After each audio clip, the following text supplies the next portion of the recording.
दोस्तों, स्वागत है आपका मेरे YouTube चैनल कहानीकार में। कहानी का शीर्षक अर्जुन को पुनः जीवनदान। अर्जुन के 3 पुत्र थे। द्रौपदी से जन्मे अर्जुन के पुत्र का नाम श्रुतकर्मा था। द्रौपदी के अलावा अर्जुन की सुभद्रा, उलूपी और चित्रांगदा नामक 3 और पत्नियां थीं। सुभद्रा से अभिमन्यु, उलूपी से इरावन, चित्रांगदा से बभ्रुवाहन नामक पुत्रों का जन्म हुआ। चित्रांगदा का बभ्रुवाहन महाभारत के युद्ध में लड़ा था। कहते हैं कि अपने ही पुत्र द्वारा अर्जुन मारे गए। ये कैसे हुआ, इसके पीछे भी एक कथा है। महाभारत युद्ध समाप्त होने के बाद एक दिन महर्षि वेदव्यास और श्री कृष्ण के कहने पर पांडवों ने अश्वमेध यज्ञ करने का विचार किया। पांडवों ने शुभ मुहूर्त देखकर यज्ञ का शुभारंभ किया और अर्जुन को रक्षक बनाकर घोड़ा छोड़ दिया। वह घोड़ा जहां भी जाता, अर्जुन उसके पीछे जाते। अनेक राजाओं ने पांडवों की अधीनता स्वीकार कर ली, वहीं कुछ ने मैत्रीपूर्ण संबंधों के आधार पर पांडवों को कर देने की बात मान ली। वह घोड़ा घूमते घूमते मणिपुर जा पहुंचा। मणिपुर नरेश बभ्रुवाहन ने जब सुना कि मेरे पिता आए हैं, तब वह गणमान्य नागरिकों के साथ बहुत सा धन साथ में लेकर बड़ी विनय के साथ उनके दर्शन के लिए नगर सीमा पर पहुंचा। मणिपुर नरेश को इस प्रकार आया देख अर्जुन ने धर्म का आश्रय लेकर उसका आदर नहीं किया। उस समय अर्जुन कुछ कुपित होकर बोले, बेटा, तेरा ये धन ठीक नहीं है। जान पड़ता है तू क्षत्रिय धर्म से बहिष्कृत हो गया है।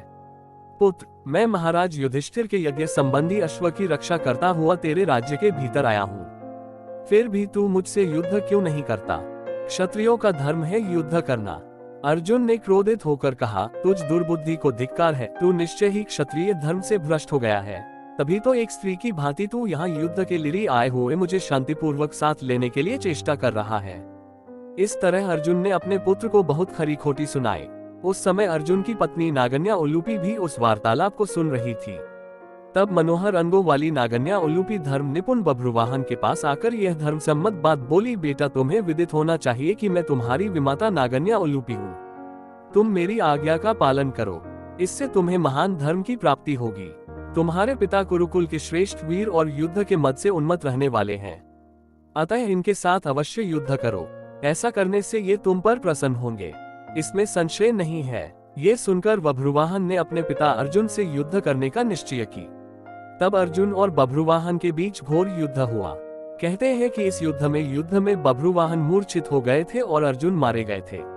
अर्जुन के मारे जाने का समाचार सुनकर युद्ध भूमि में अर्जुन की पत्नी चित्रांगदा पहुंचकर विलाप करने लगी।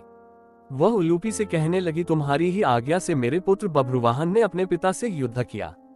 चित्रांगदा ने रोते हुए उलूपी से कहा कि तुम धर्म की जानकार हो बहिन, मैं तुमसे अर्जुन के प्राणों की भीख मांगती हूँ। चित्रांगदा ने उलूपी को कठोर और विनम्र दोनों ही तरह के वचन कहे। अंत में उसने कहा, तुम ही ने मेरे बेटों को ललकार उनकी जान ली है। मेरा बेटा भले ही मारा जाए, लेकिन तुम अर्जुन को जीवित करो, अन्यथा मैं भी अपने प्राण त्याग दूंगी। तभी मूर्छित बभ्रुवाहन को होश आ गया और उसने देखा कि उसकी माँ अर्जुन के पास बैठकर विलाप कर रही है और विमाता उलूपी भी पास ही खड़ी है। बभ्रुवाहन अपने पिता अर्जुन के समक्ष बैठकर विलाप करने लगा और प्राण लिया कि अब मैं भी इस रणभूमि पर आमरण अनशन कर अपनी देह त्याग दूंगा। पुत्र और मां के विलाप को देख सुनकर उलूपी का हृदय भी पसीज गया और उसने संजीवन मणिका का स्मरण किया।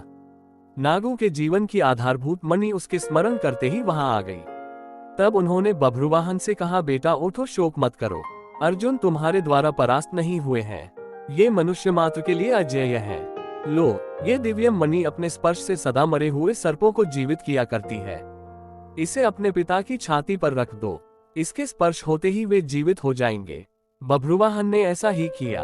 अर्जुन देर तक सोने के बाद जागे हुए मनुष्य की भांति जीवित हो उठे। फिर उन्होंने अश्वमेध का घोड़ा अर्जुन को लौटा दिया और अपनी माताओं चित्रांगदा और उलूपी के साथ युधिष्ठिर के अश्वमेध यज्ञ में शामिल हुए।